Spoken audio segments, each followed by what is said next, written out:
Dahil nga hindi gumana yung utang hap dun sa pinanggalingan namin tindahan, lumipat kami dito. Huwag titigil hanggat hindi gumana tong utang hap na to. Correct ka dyan. Ang susuko at yung labanan, mga pagsubok lamang yan. Huwag mong itigil ang laban, sabi nga sa kanta. Ha?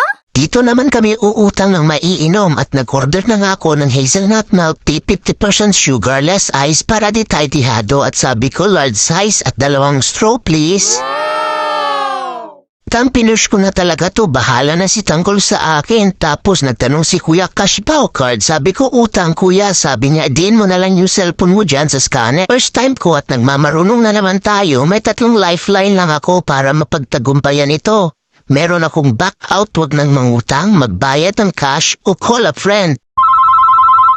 Call a friend yung napili ko at yun na nga lumapit yung isa sa kanila o diba mga pamalakasang support system sila. Medyo nahirapan pa akong mag-type ng amount na inutang ko dyan. May kalakihan kasi at baka di kayang bayaran ng isang tao. What? Aya ko to, sabi ko sa sarili ko. Hindi natuloy yung sabon now pay later. Sana naman matuloy na tong inom now pay later. Huwag susuko diba? Nagaya ng hindi pagsuko ni Baby Girl sa ML. Tuloy lang ang laban friend.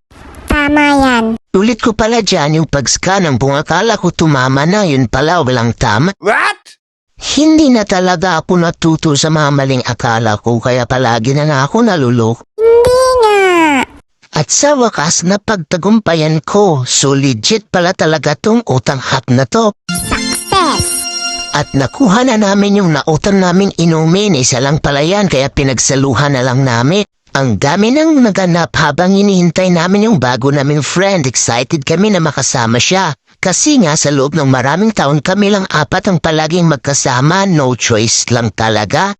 Ay, bakit? Buti na nga ngayon medyo may nabubula na kaming supapi sa aming lipi. Dati nga nang lilibre pa kami para lang makarami ng kaibigan. Kaso pagkatapos mo nang ilibre, iiwan ka din naman.